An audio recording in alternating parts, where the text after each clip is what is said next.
Welcome, ladies and gentlemen. This is the Basement GM podcast. We have a very exciting lineup here today to talk about everything covering from the Leafs week, their 7 out of 8 total points on their road trip, and a very special guest joining me today, a great friend of mine, soon-to-be architect, the logo and branding designer for the show, Eric Holmes. Welcome. Hey, cheers. Thanks for having me. Thanks for having us. Yeah. How you been? Oh, stressed, I guess, just with the whole school thing, but the year's winding down at least a bit now, so, yeah. home stretch, Yeah. So, yeah. For sure, me too. I have a pretty easy semester here in Guelph, but it's been good so far. So anyways, the Leafs this week, did you watch all the games or any of the games, and what do you think? This week was kind of weird because it's, I've seen all the highlights. I know all the results. I kind of watched in, sections. Like last night, for an example, I watched a whole second period and some of the third. So I've seen snippets, but I would be lying if I said I watched all of them in their entirety. But I have kept up with the results, what have you. So. Yeah, me too. I watched all of them except for the Edmonton game, which was last night. Yep. But I'm kind of glad that I didn't watch it because of what I heard in the third period. And overall, the team's, I guess, overall hustle and desire to win is just... It's been a problem for the past few weeks where you see players like disengaged even, especially defensively. Taking their foot off the gas at, either coming out of the gates not, ready, I guess you could say. They don't look ready, or, being ready in 40 minutes and then the last 20 minutes not really looking. It's their desperation and like their tenacity, like you said.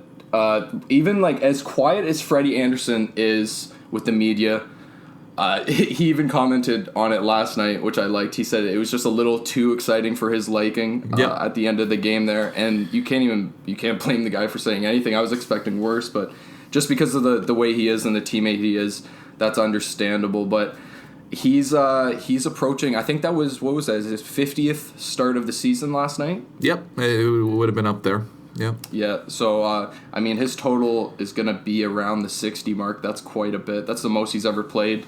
But we are still chasing Boston for home ice. So I guess it's understandable to start him this much. But it's very essential to get Gardner and Dermott back and healthy into the lineup because of, the depth that has stepped in for us. Like Martin Marincin is not ready to go. Even Zaitsev, he can't play the minutes that he's playing. He's got to be the sixth defenseman. I mean, he's not going to fit in a top 4 role for any team, I don't think. Yeah, no, and Zaitsev's kind of a weird one because we signed him to that crazy contract, which, who did that? That would have been, Lou. It would have been Lou, yeah. At the time, I was thinking, wow, like long term, but low average salary, and it looks super good. But basically that year happened, and then he hasn't filled that that salary out with performances. Yeah, no, it's been disappointing to say the least. That's true. But it's a weird one with him because there'll be some games it's weird. Like I'll see a shift and it'll look brilliant. It'll be great, and then literally the next shift, 2 minutes later, it'll be the complete polar opposite of it. It's and I don't really know what that is. I don't know if that's the minutes he's playing, if it's just inconsistency. With him, I think it's mostly I think with him it's mostly inconsistency. Like you said, when they first signed him to the deal, I thought it was pretty good too because I thought he was going to develop and grow into a better player, especially with the management and everyone we had with the organization at the time. But you're right, the long-term deal kind of sucks, but the low average is nice. If he can perform at all in the playoffs and the last stretch here, then the Leafs will do whatever they can to trade him at the draft, I believe. But other than that, I don't want to focus too much on Zaitsev. But another question that's been arised here now after signing his deal is Austin Matthews has kind of disappeared on the points total. I believe he may have got an assist on the Morgan Riley goal last night, but other than that, he's been he's been gone. Yeah, I'm just looking here. Yeah, no, he wasn't credited because I know when the O'Reilly goal was put in there, the way I read on my phone it was unassisted, but they might have changed that. But no, yeah, no, he didn't have a point last night either. Mm-hmm. It's weird with him. Like, yeah, it's you haven't heard much. You haven't, like, in a good or a bad light, I guess. I guess in a bad light now people, like, we haven't heard out, like, a crazy night from him in, a couple weeks now. He's kind of being brought up in the way that, okay, where is he, right? No, it's that's a weird one because he's like who's been the best player on the team the last few weeks? Like Tavares? Probably. Tavares and Marner, Marner. Just those two guys. I mean, Morgan Riley's played well all season, so I'm always going to vouch for him to be like one of the most valuable on the team. Oh, and if he goes on a tear, like for the remainder of the season, like he's got a really good Norris bid going. For real, man. And wouldn't that be something? That would be the first Maple Leaf defenseman ever to get it. Really? Yeah. Wow. Yeah, it would be since it was created in the 50s, I believe. I could be wrong, but I think so. Anyways, I know that no one from the Leafs has ever won the Norris, but that would be incredible. I would love that, and then I think that puts a C on his chest the next season. Yeah, no, in my opinion, I'd love to see that. Yeah. Yeah, no, he's turned into something really special, and he's fun to watch. Like it's just. Oh, of course. Yeah, no, he's brilliant, especially this season. He's just like he's been good. The last 3-4 years? He's been really in his zone this season, like all over the ice. Yeah, you're right. Because like even the past seasons, he looked good offensively his whole career and rushing the puck, but he still had defensive mishaps and whatnot. But I know one thing that you want to talk about that you like when players stir the pot a little bit on social media is the Marchand tweet. Regarding Marner, and I know everyone's talked about it at this point, but it's something that you have to talk about. It is funny, and he's already trying to get under the skin of the Leafs before they even have met in the playoffs yet. Yeah, it's like he's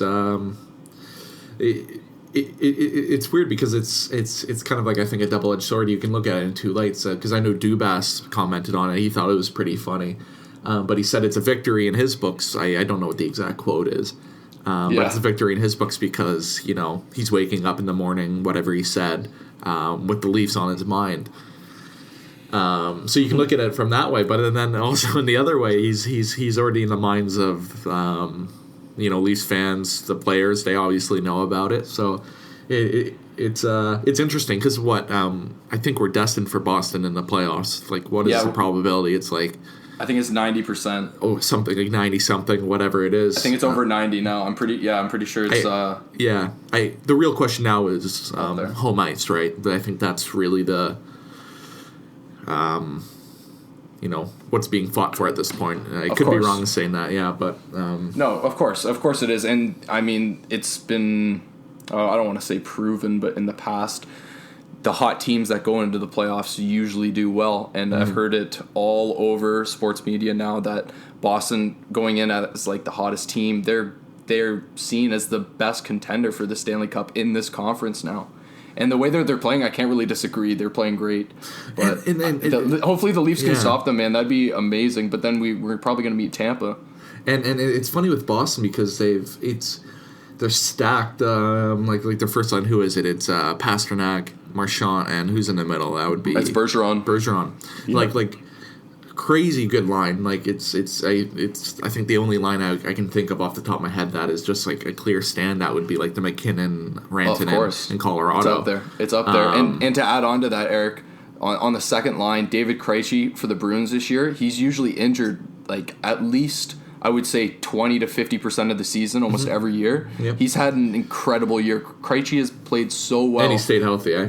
Yeah, he stayed very healthy for them this year. And then obviously you add in factors like Charlie McAvoy and David Backes even like committing to do whatever it takes to win. and like he's got a pretty high average contract, but he's making it work, and they're all buying in. You know, that's what it is. They're all buying in, and they're all they're grinding and playing really hard. I think everyone knows the contract, especially with Backus, is not a good one, but it's you know, I think like you said with Backus, as long as he's playing his hardest, like, you know, game in, game out,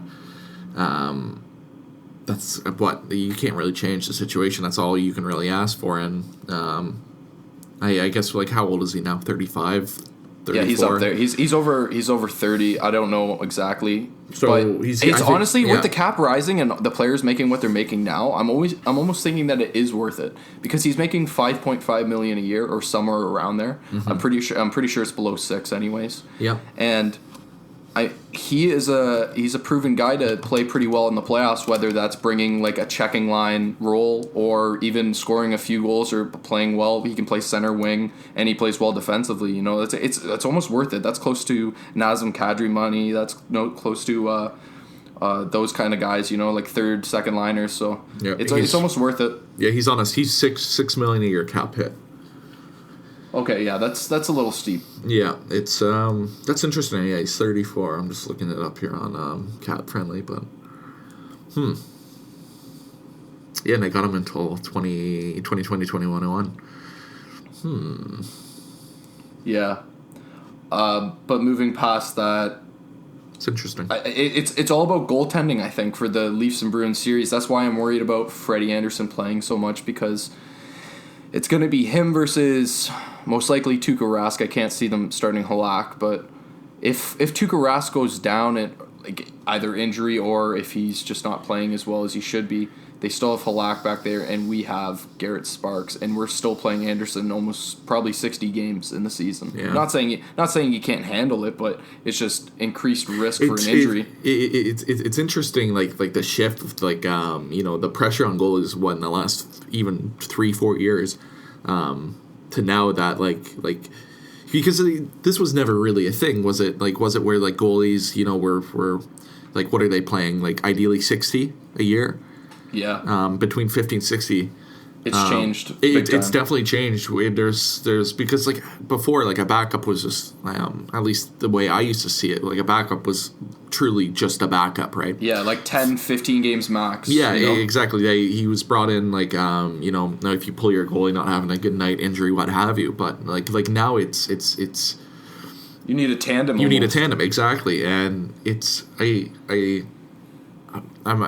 get the criticism of Sparks, and I'm still standing by him. I think he's still got, you know, like the ability in him, but it's that's going to be, for me, that's going to be interesting in the playoffs, how much pressure is put on Anderson to play, you know, every game, or you know knock on wood, in injury, what have you, but. Well, are the Leafs going to buy in, though, and really play defensively against the Bruins? Because that's what's ultimately going to matter for Anderson, is how they play in front of him, because we need Muzzin to step up and play like a top 4, top 3 D that he is. Yep. We need Dermott back. We need Gardner back and not making silly mistakes in the defensive zone especially. Yep. And we need Morgan Riley playing at his best, which I would say he's close to it right now. You know, like I think Riley, like, you know, unless there's an injury or some kind of crazy dip in form, I think he's going to be key. Yeah. And especially against the Bruins, to see like to make sure he produces. But Gardner and Dermott, get those guys back. And I know there's been criticism, especially from the deadline, like, oh, we should have done more, what have you. But when you look at it, like when you look at a healthy defensive core, because Gardner and Dermott went down, it was after the deadline, just a few days after.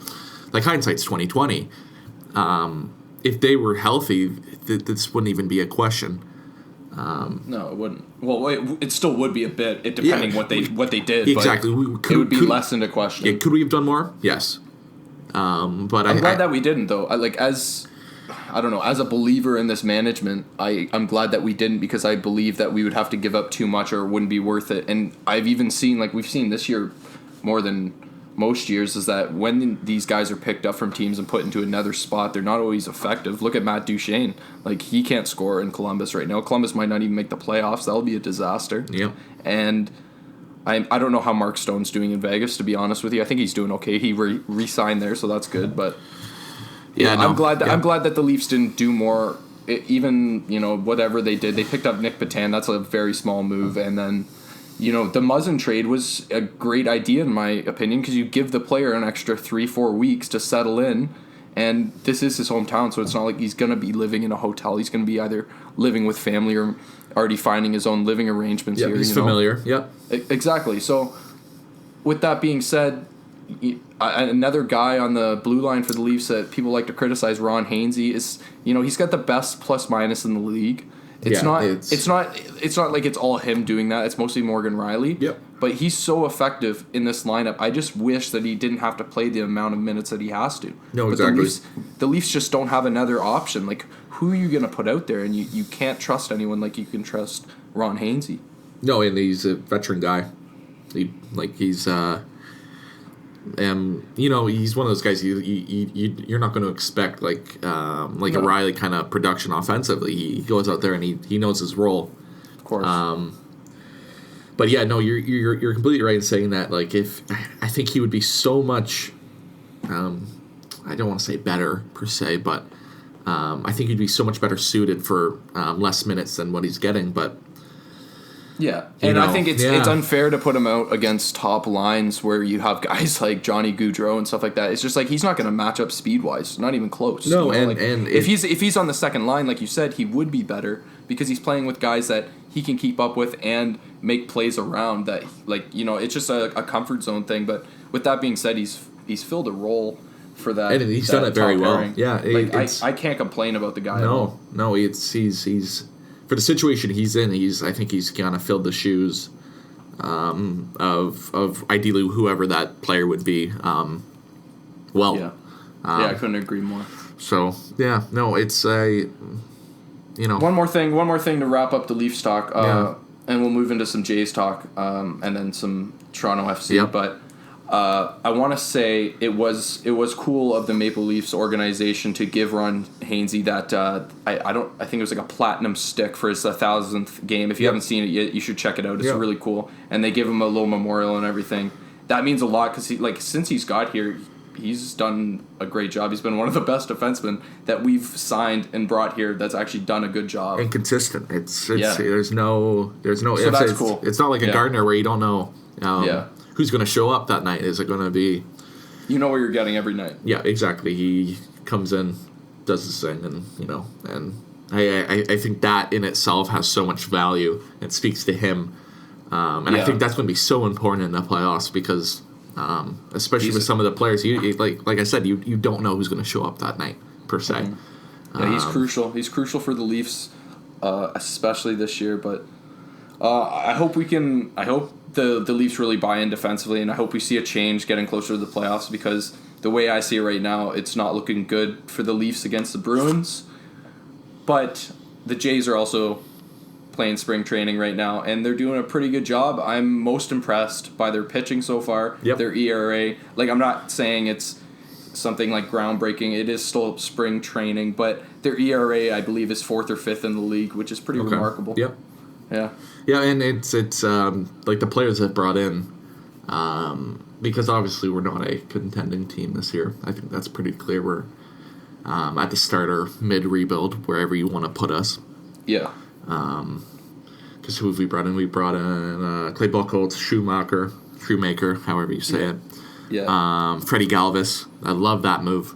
Yeah, we made I guess I'll call it diverse moves because it was different guys. We brought in veterans like Clay Buchholz, who's 34, who had a great season last year and was good with the Red Sox earlier in his career. Yep. But he's still battling some injuries, and hopefully if he can stay healthy, I think he's actually going to be in a rotation around the number 4 spot. Yep, for sure.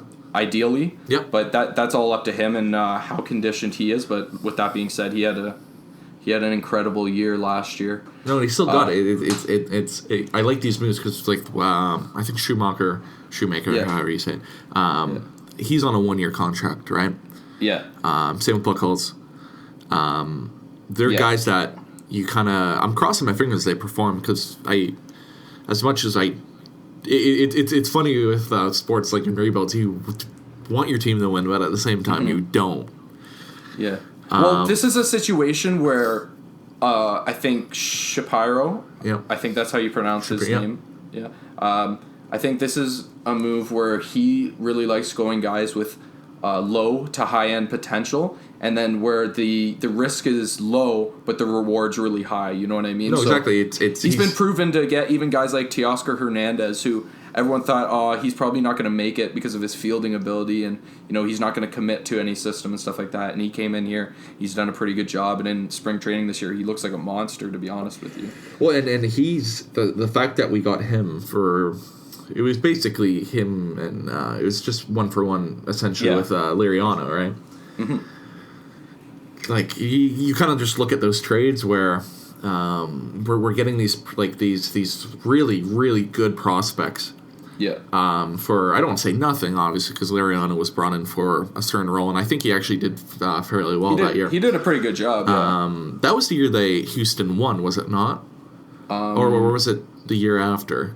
Are you talking about when we got Liriano, or when we traded Liriano to Houston? Was that the year they went on to win, or was that I'm pretty sure they won. Yeah. If they didn't win, then they were in the World Series Finals. No. Yeah, because it was the year, whichever year it was. It's, what I'm hoping for is that you get these 1-year contract guys. I want them to do well, and then hopefully at the deadline, around the deadline, flip them. It's amazing. I agree. That's been the Jays' motto for the past 2-3 years, and it's worked pretty well. There's a couple spots where they could have done better, where they didn't really get much for Donaldson and stuff like that. No, that's all injury. That's all injury permitted, right? So you never know what you're going to get for guys, and that's why they're toying with the ideas of trading Sanchez or Stroman, but they're about to reach their prime in a couple years. Yep. If they reach their prime in a couple years, and Vladdy's already with this team doing really well, there's better chance that we'll sign better free agents if we keep those guys. But with that being said, I think there's a good possibility that Stroman's gone. See, that's going to be interesting because, I don't think any Jays fan dislikes Stroman. Yeah, there's people with opinions about his attitude. Right? Like, the way he has a chip on his shoulder, and they don't like how he handles certain things. Yeah, 100%. It's never really in a harmful way, but I've heard that he doesn't get along with. There's all the criticism there, obviously. Yeah. Well, and it's funny with him because he's very verbal on it could just be I don't want to say for show necessarily, but he's very clear with the fact that he loves Toronto, he loves the city, loves the organization. I say the organization. I think he likes the J fan base, whatever. I don't think he's necessarily in love with management.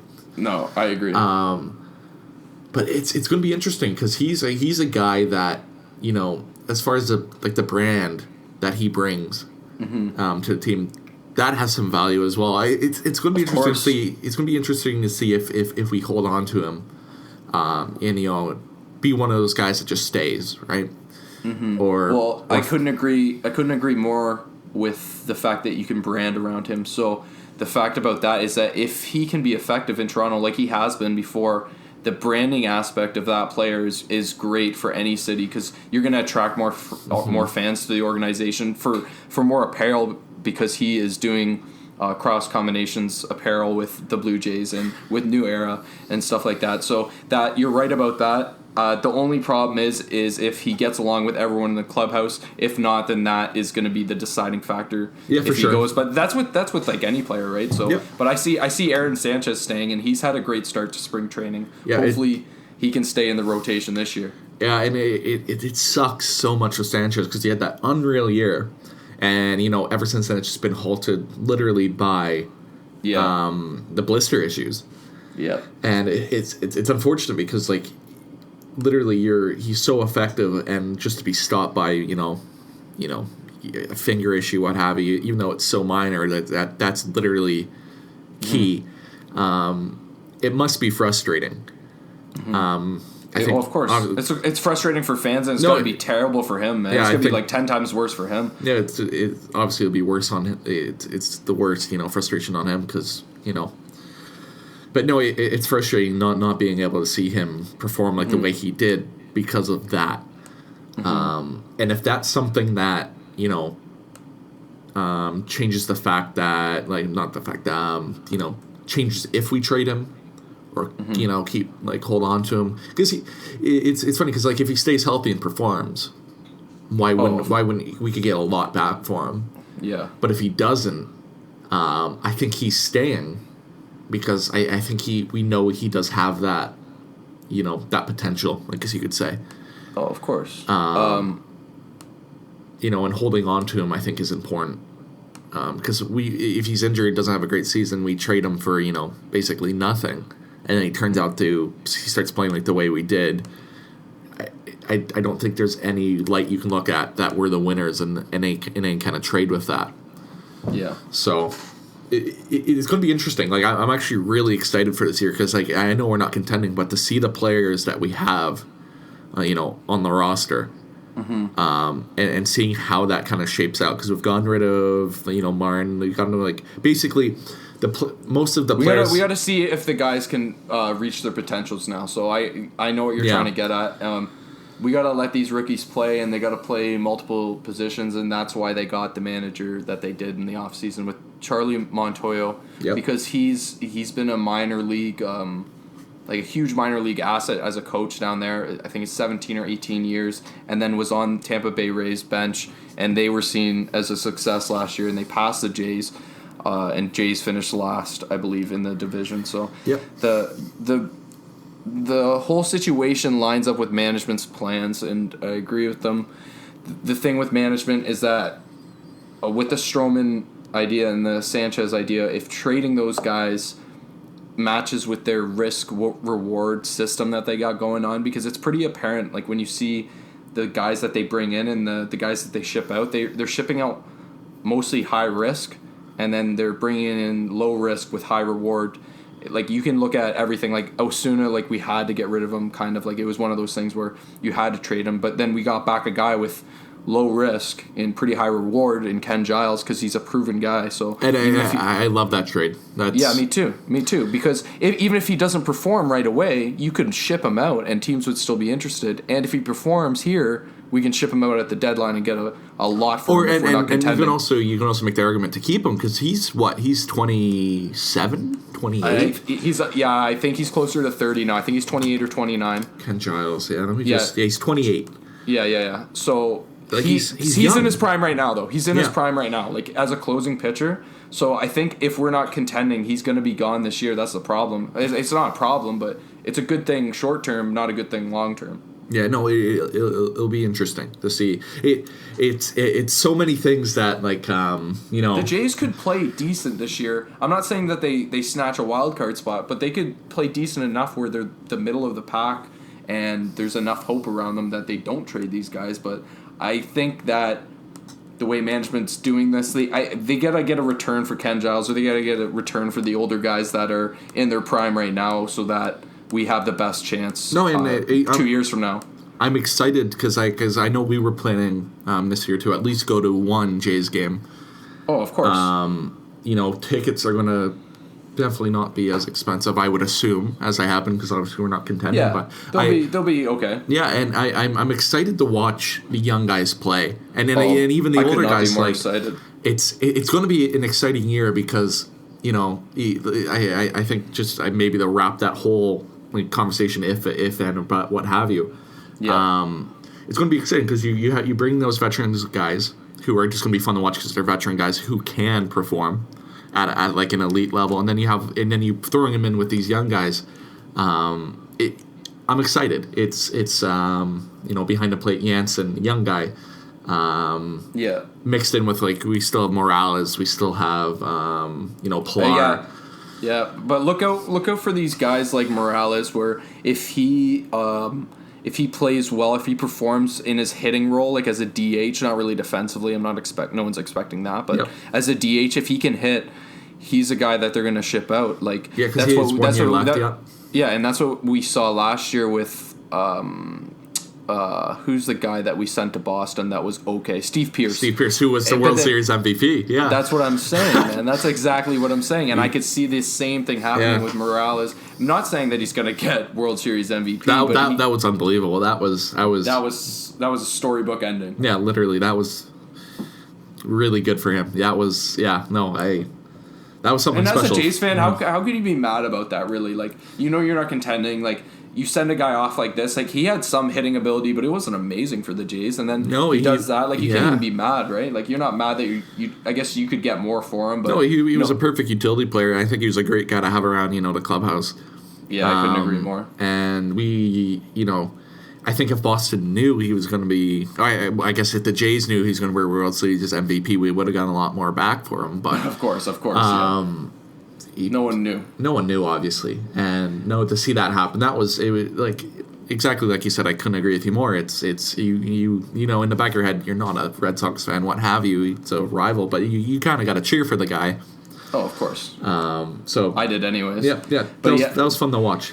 To turn this back to more recent news, Vladdy Jr. was diagnosed with an injury today. He will be out for 3 to 4 weeks, which is pretty unfortunate for his spring training development. Today, eh? Yeah, it was announced today, earlier this morning. But that's unfortunate, but it could be a lot worse. I believe it was an oblique strain or something. Okay. A strained patellar tendon in his left knee. Okay. See, this is a perfect way to get into the next segment here, because that injury could possibly be caused by his weight. I mean, I'm not saying that it is, but he is weighed in at 250 pounds, released by the Blue Jays via TSN.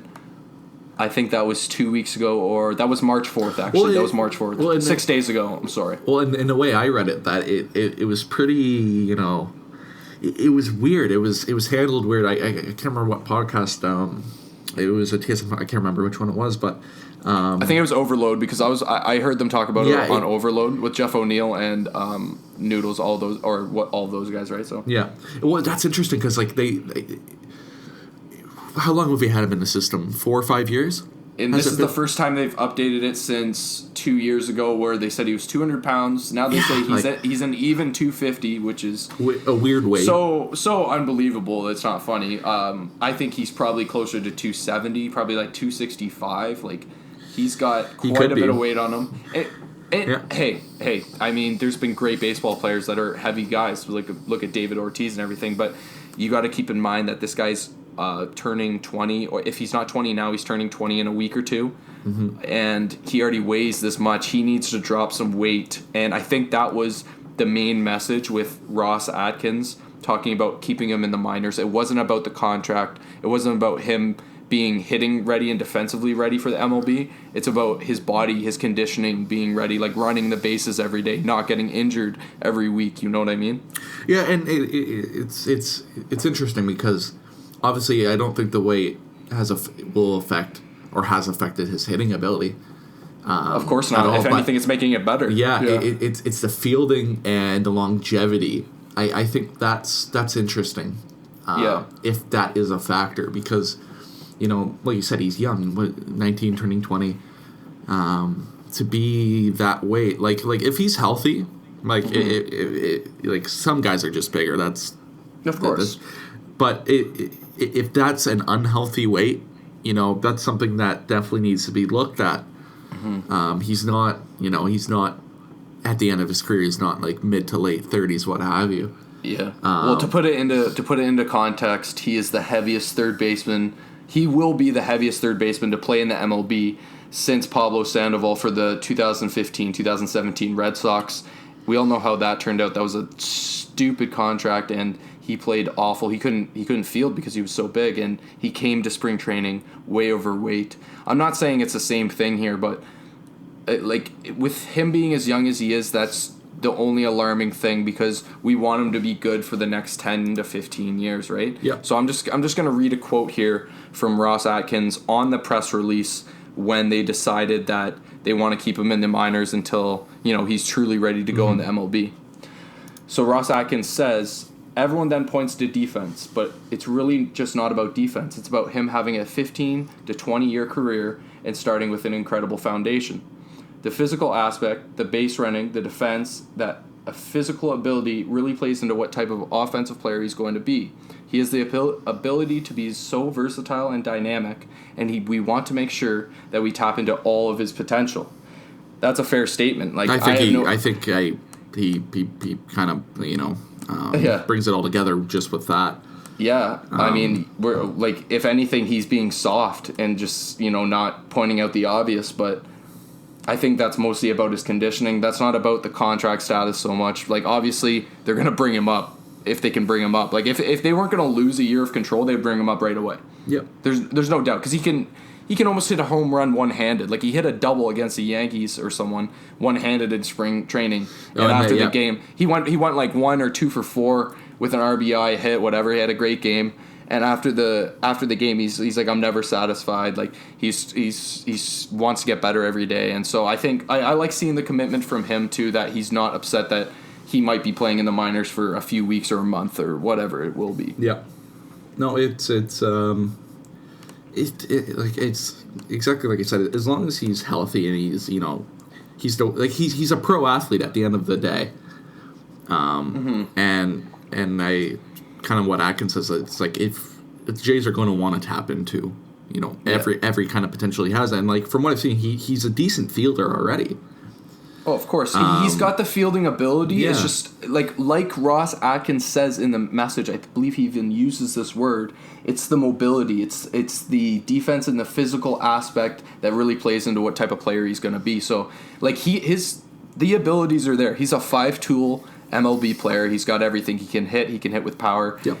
I mean, he can't run and steal bases for you. I mean, if you want to take that tool out of there, but if he drops some weight, maybe he can do something, Like, look at Edwin Encarnacion when he was here. He did drop some weight. Like, he was always a pretty big boy, but he was... well, he probably done to like a manager. Look how effective he was on the base path, though. He was a good base runner, and he was a big guy. Yeah, and Vlad, like, I've seen him run, like even the spring training, like, he's not slow. And, like, he goes... Not. He's not slow at all. The Jays obviously have a plan and know what they're going to do with it. It's just like if he gets, because I remember last year, like, he's always like, exactly, he's a big guy. He will always be a big guy. Don't see him not being like, he's just like his dad. He's gonna be big.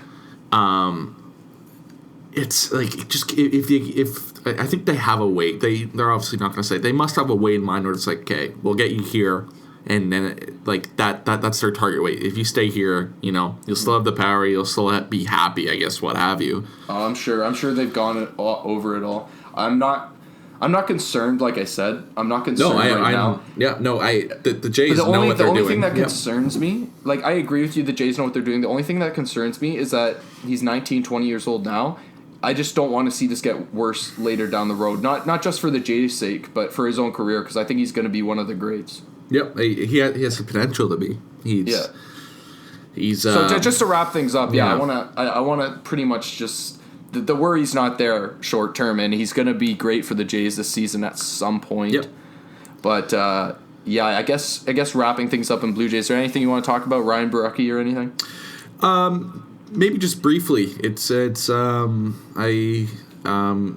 because like we brought in those two buckled Schumacher. Yep. Who he would be fifth? He'd be the fifth starter. It would be Stroman, Sanchez. Right now he might even be sixth, to be honest with you. Yeah, and it's that's going to be interesting. The thing with that though is, like, the Jays have a couple options. I'm not sure what their option is to send him down or when they can send him down to the minors. I think it's fine. I don't think that's the right move. Like, for me personally, because he proved he can play at the MLB level, and he played did he play the whole season? No, he played the latter half of last season. Latter half, okay. But I just want to say that I agree with you. He proved that he can play in the MLB. The one thing he really needs to work on, especially that they're seeing him now in spring training and for the past probably 2 months, because pitchers and catchers report early, but he has some difficulties throwing strikes, and that is a big area of concern with him. So I think the best move with the Jays, I don't think sending him down is a good idea. I agree with you. I think throwing him into the rotation when they need to is a better option, because having that 6-man rotation might actually benefit this, what do you want to say, injury-prone rotation. Yep. So I think that they're keeping all their bases covered for a reason. I don't think that they're forcing Borucki out or forcing... I think they're forcing competition, but at the same time covering all their bases for injuries, which we haven't seen from the Jays in forever. Like, when have we ever had depth at any position other than maybe pitchers, I guess, because we traded for all of them or signed them, you know? Yep. Like, we've never had depth on this team. We've always had that one superstar. Like, we had Tulo, and then if he got hurt, I guess we'll throw in Ryan Goins. Or, you know, like, if you look at all those guys, Donaldson, if Donaldson's out, who do we throw at third? You know, it's like... Yeah. Now we have a lot more players and depth in competition, so it's looking like a rebuild, and it's looking like, you know, you're going to have to fight for your spot on this team, which any fan should be excited about because the games are going to be so much more exciting. Yep, and man, I couldn't agree with you more. It's going to be competitive. Like you said, every position there's competition, whether it's from, like, you know, a prospect, a rookie, or a veteran. Yep. And I think that's something that is key, especially in this rebuild, because you don't want anything just to be a given. You want to be able to, like, to still, like, I'm not saying they're going to compete, but play their best, you know, because I think that's really how you grow as a team and how you will become a competitive team. 3, 4, or 5 years down the road, we'll say. Mm-hmm. With that, the best thing that's the best thing about being a Jays fan this year, though, is that you're going to see these guys improve from start to finish. If you watch at the start of the season to the end of the season, look at how much better all these guys get. Teoscar Hernandez, even Randall Grichuk, the pitchers Ryan Barecki, Marcus Stroman, Aaron Sanchez. Hopefully that they stay healthy, and you get to watch all these players improve together, and that's the main focus of the management. Is that they wanted a group to all get better together and learn and to get better together. And like you said, you have those veterans mixed in that you either deal away if they're playing well at the deadline, or they provide advice, leadership to your young guys, and they provide that extra level of competition because they're proven guys in the league. So, I agree with what you said, and I guess that will just wrap it up. Yeah, if I say one more quick thing, it's going to be super interesting to see, like, opening day roster, looking at it, and then looking at the final game roster. Yeah, no, I couldn't. That's going to be something really interesting. I think it would be dramatically different. Oh, of course it will be. And that's exciting in itself as well, because I think at the end of the day, like the final game, those young guys will be up on the team. Yeah, depending on where the Jays are. I think, like, personally, I see the Jays finishing third or fourth. Like, I don't see them finishing last in this division, but it's possible because you got the Rays that are going to be decent. I think the Orioles are going to be absolutely terrible. I think the Red Sox are going to be good, and obviously the Yankees. Both. I see a solid fourth. The Orioles are, it's all up to how the Jays play and how the Jays play against Tampa, because those two teams are going to battle it out. Tampa and the Jays are going to be really good games. They're both on the up. I think the Rays more so. I think the Rays are kind of in the mode to compete, which is good to see. Yeah. Because I think what the Rays were when we were competing are what the Jays are now. Yeah, I think so too. But no, they're getting there. They're getting. Well, I think I know what you're saying, but yeah. Yeah, they have a Cy Young pitcher. Yeah. They have a lot of promise. It's just whether or not they're going to be able to get that extra push that's going to put them into probably a wild card spot. Because how are they going to beat out the Yankees or Red Sox for top in the division? Right? Yeah, I think even with the Jays, it's really unfortunate the division we're in with the two teams that are there. But yeah, well, you could maybe see a little bit more growth from these guys if they were in a weaker division. But on the other side of things, you get to play against the best players every day, and that's a great point, especially I think with the pitching. Yeah. Like what more could you ask for? Like Sean Reed Foley, like when was his debut was last year. Yeah. And I can't remember what team he was playing, but I think it might have been the Yankees. I could be completely wrong in saying that. But imagine like these guys who are playing, like they're going to be what? Like if you're batting, you're coming up against Sale. Yeah. Right? And then on the other end of things, if you want to flip things around and you're about to pitch against, Mookie Betts and the top of the order for the Red Sox. That's going to be a fun time. Like Judge, I struck Judge out. Like and then you have Stanton coming up like afterwards. Like he's going to crush it out of the park. Like, it's one of those things like you can't win. No. Catch me a break here. But you're exactly right. It's going up against that quality, I think is that's important. So it's I'm excited for the Jays this year on multiple fronts. So yeah. All right, so the Toronto FC, soon to be one of my least favorite Toronto organizations. Yeah. I'm not liking how they handle players. I'm not liking how they handle their overall business and especially the direction of this team. But I guess I want to hear your take on the Giovinco situation because I still haven't talked to you about it. So I know you're passionate about it and you were upset when it happened. But I want to hear everything. I want to hear where he went, why, and what the Toronto FC really offered him, if you know that. Yeah. So I know what's been released. Essentially, I don't think anyone really knows what happened or will know what happened. At least for the foreseeable future. But Giovinco was sold to the Saudi Arabian club. Where is it? It's Al Hilal, I believe it's said. I think it's the biggest club. Via Sportsnet, I think it's the biggest club in the Saudi Arabian league. I know they have a few other guys, and I can't remember who they are. So they're a good team, and they've given him a contract. I think Sportsnet reported it's going to be almost $12 million a season. Okay, that's quite so. Yeah, it's interesting because Giovinco went to Instagram when he left because I think lots of people immediately were just like, when any player goes to, the Middle East or China is a big thing now. And these are good players like Yannick Carrasco from Atletico Madrid. He's 24, one of the best young, midfielder, attacking midfielder wingers in the league, and he goes to China. Yeah. It's people immediately think it's a money move because it usually is. Like Oscar from Chelsea going to China. Like these guys are they have some of the biggest, they're some of the highest paid players in the whole soccer world. So people, I think, immediately with that just assumed with Giovinco that he went for money. Yeah, that's what I thought too. And I thought that as well. I'm like, okay, well, that sucks.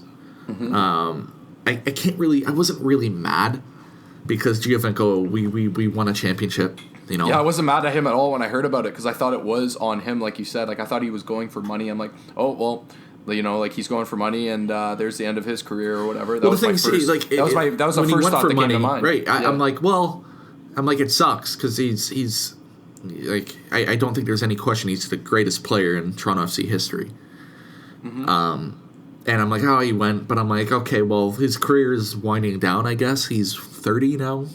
I think so. And I'm like, oh, that sucks. But I wasn't mad because, like, he left, like, with a championship, Like, he won a championship with us. So he did everything and more for this team. And I was like, when it happened, I'm like, oh, that really sucks. But, like, whatever. It's like, whatever's best for him. Cool. Yeah. And then when I found out it was the other way around. Yeah, well, he went to Instagram, And he said, I have the quote here. The caption on the post was, recently after refusing to exercise the club option for 2020, I was offered terms that I deemed unacceptable. They may say I left for a more lucrative deal, but this is not the case. Their offer and lack of transparency is a clear message. It seems management prefers to focus on things other than a pure desire to win. After having grown the brand and elevating the overall reputation of TFC, both at home and abroad, it seems I no longer serve a purpose. I would have accepted less to stay in Toronto, therefore I reluctantly announced that my tenure as a TFC player has come to an end. Super, like, it is very well written, very professionally done, but you can just tell, like, that's not what he wants to say. Of course. There's some resentment there. It's bitter. I can see it. It's very bitter. You see it right away. And just talking about his age now, he's 32 and he was in the final year of his contract. But he did leave Toronto as the greatest player in club history as well. You're right. I mean, I thought that was a given, but I just wanted to check again. But yeah, it's just it's tough. That message is definitely bitter. Reading that for the first time on Instagram, honestly, it's just sad, man. Like that's all it is sad because, if you play devil's advocate, all players when they leave they say I would have accepted less to stay. If that's actually the truth, I don't know.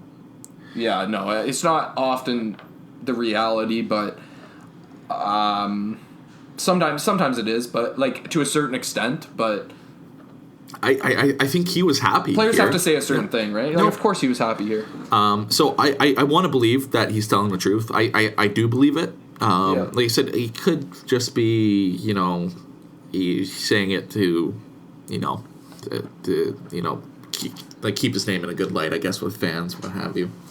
What I see, in my opinion, the way I see it is that the TFC offered him conditions that he deemed unacceptable. Yeah. So then after that point, after their negotiations, and the TFC said, like, hey, we're not gonna deal with you anymore. Like, you're gonna be shipped out because you're not gonna sign the contract, right? Because we need to get value before your contract's up. Yep. So the way I see it is that after that point, Giovinco said, okay, like, I want to do what's best for my family, like, no matter what at this point. So I think at a certain extent, yeah, he went for money, but that was after the fact that, like, his decision was pretty much pre-made for him, what I mean? And he says it here, it's like, after having grown the brand and elevating the overall reputation of TFC, both at home and abroad, he's not wrong in any way by saying that, because he really, when he came here, that was huge. Man, it made me start watching TFC games, and I never was into it before, but I just knew we had a very talented player on our team, and then I fell in love with the team because of, how much energy he brought to the team. Not only his play, but the energy and the way that the players reacted to him, everyone, it was like, this is like a true family, and it was something special to watch them win. And I think the worst part, especially for fans now, is like, it's all over. He's gone, it's sad. It's like, what do we have to look forward to? But I think, I don't know if I truly think this, but I hope that this team can turn it around in the next couple of years. But I just don't see anything for this year or next. But no, what do I know? Well, and I don't either. It's I didn't even know, because I'm like who were the standout players when they won the final, and last year was a bit of a disappointment to say the least. But when they won, they had Victor Vasquez, who was brilliant. He was like the anchor of the midfield with Bradley. Well, Bradley was brilliant too, but I mean, Bradley's even like, when I watched him live with the FC and the games that I've watched, his plays drop significantly. He's still good, but and I hope he stays. He's the captain of the club, and I still think he's extremely important. He's extremely important. I hope he stays until basically he retires. I think that's important. Yeah. But Vasquez is gone. I didn't even know Vasquez left, and I looked it up. He's gone. He was sold. Giovinco's gone now. So all these like standout players are gone. I don't know. Do we still have Van der Weel? I mean, we got Jose Altidore, and he's the new man now, I guess. But I mean, like, why? Like, if you're a TFC fan or a resident in Toronto, whatever, a sports fan of Toronto sports teams, why would you go watch the TFC? Like, or why would you buy season tickets? Because I know families personally that have TFC tickets for the season, and it's like, I don't want to go. Like, who are we going to give these tickets to? It's like, it's at a point now where the games might be still exciting to go see, but I think they've lost faith in a good amount of fans and just the way that they handle things. Oh, and I'm just reading here, apparently Van der Weel had a bust up with staff, and apparently he's gone. It's I don't know, man. It's their reputation, and I don't know if you know the answer to this question, but are the Toronto FC, are they owned by MLSE? I believe so. Yeah, so and I don't know. I don't want to throw the organization right under the bus, but they have had a track record of just not dealing with players properly, and not even players, but just any personnel and stuff like that. I mean, if you look at the Toronto sports teams, you got the Leafs spending the most money probably in the NHL now, and probably across Toronto sports. I mean, other than, I guess the Blue Jays spend more because they're a baseball team. They have a higher cap and everything, but that's different. But the way that they handled this, especially when TFC were on such a high note, like last season was a bit of a disappointment, I will say that.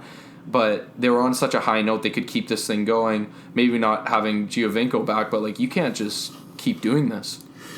Yeah, no, it's been turned upside down. Like, just within the last few months, it's been a huge change just with player leaving, bust ups in training. Yeah. It seems very bitter, and it's a weird time because we had that bad season last year, but I don't think that was based off of the quality. I think it was just one of those years, they didn't. There's so much pressure to live up to how good they were the year before, and they didn't. Oh, well. Of course. It's 1 year. Yeah, no, that's what I was thinking too, man. That's exactly what I was thinking. And it's a weird time because they are owned by MSLE. They are. They just had that stadium expansion, 2 years ago? 3 years ago?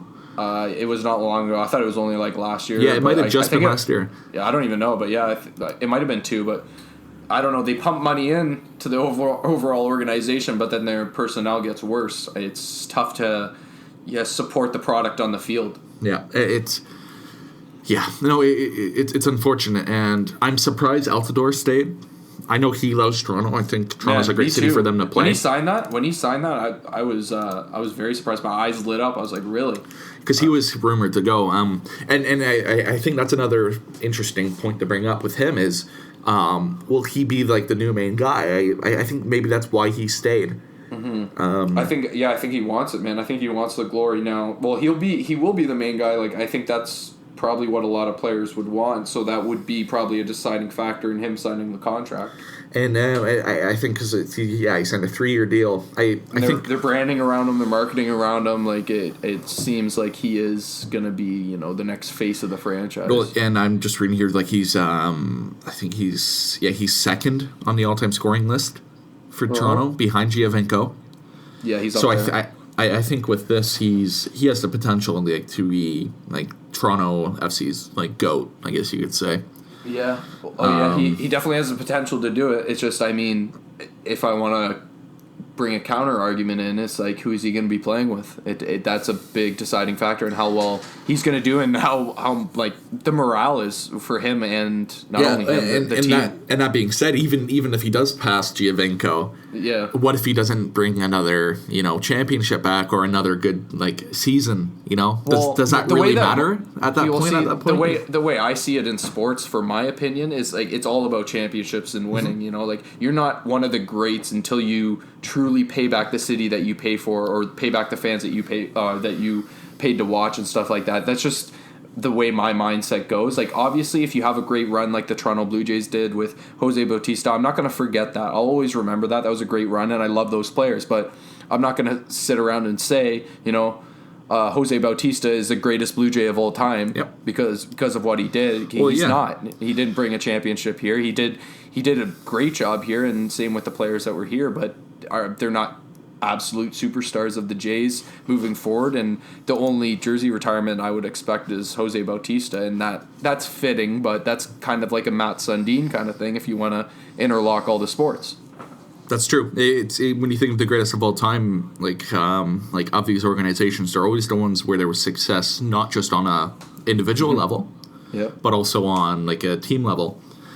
And I think with Altidore, he will be the main man. I think it's a really good opportunity to pass Giovinco on those ranks, but it's unfortunate because like I love Altidore, I love Giovinco, I love all those guys. I think they're great players and they're really good brand representation and really like they do a great job representing Toronto.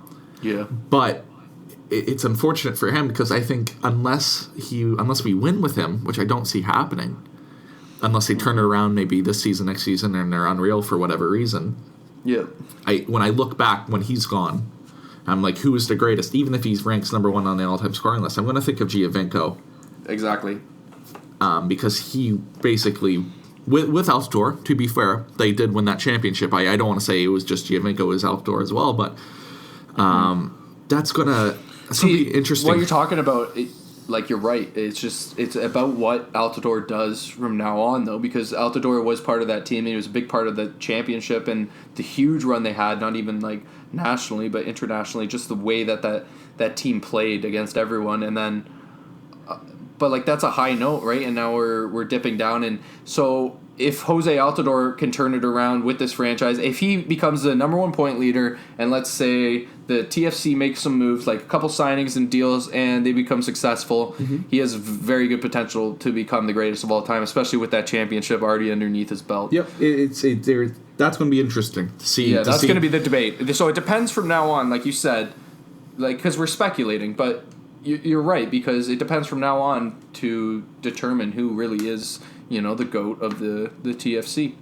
Yeah, and it's I think the best thing that he can do is obviously perform. I don't even think I think it's him staying. Mm-hmm. If he staying for the 3 years and continuing to be a good representation of TFC, even how like for lack of a better word, like how like shitty like that like the whole the whole kind of I think the atmosphere is toxic. It seems to be, at least. the players aren't happy. Like you use the best word for it. Like it's terrible, but. It's going to be interesting to see if he can really pull the team together and the fans back together with management as best as he can, and I think for him literally the best thing he can do is just like bring a positive outlook. Yeah, that's all we can ask for because I don't see TFC competing this year. Yeah, he's got to be the one that drives in fans, and you're right, and I think that's the only direction they really have going for them right now. No, it's Toronto FC is going to be really interesting to see this year because they have won. They've played one MLS game. Can they outperform what they did last year? Like can they? Is that possible? Because that's even an improvement if you think about it. Well, no, anything if they improve on last year, which I don't think it's going to be that difficult to do because last year was pretty bad. It's weird because with them on paper and with what's happening kind of behind the scenes, or at least what the media is making it seem, with players leaving, Van der Weel having a bust up with the manager, these little things. It's like if they perform, that doesn't matter in the end. Yeah. And all right, last couple of points here, and I'll let you go, Eric, to wrap things up. Yeah. But with the TFC. And everything, I will say one thing is that the TFC GOAT definitely won't be management in the way things are handling. But if I want to make a comparison to another sports team in Toronto, the one we were previously talking about, the Blue Jays, it seems very similar where they had a stacked team, they did very, very well, and then as soon as things started going downhill, they traded away guys, they shipped guys out, and they're rebuilding. So I'm wondering if the TFC actually have a bigger plan than what's been presented so far, and if they are, truly rebuilding because of the bad last season last year, and they just don't see that group meshing forward, because they would know best. Which is fair enough. That's a great point, and it's funny because with the Jays, when we started trading these guys, the fans weren't happy with management. Yeah. I was never too bitter about it because I knew the Jays needed to rebuild, but some people just want to win now, period. Exactly. They want their team to do well. So, but I think management has turned, that resentment around. I think management's seen in a pretty good light now. So it'll be interesting to see if Toronto I don't think they were ever seen in a bad light for treating players or personnel bad.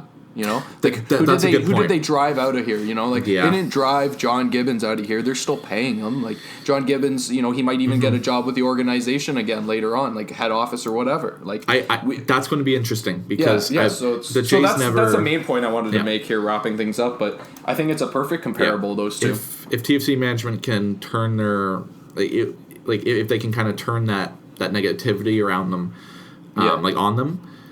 That's going to be interesting because I think the only difference between them and the Jays was the treatment of players, especially recently. So, obviously they're not going to be seen in that bad light forever, but how long that takes, and I think it really depends on how TFC plays this season because they've already won. They've played one game. Yeah. They won against Philly, which I don't think they have the best team either. I could be wrong in saying that.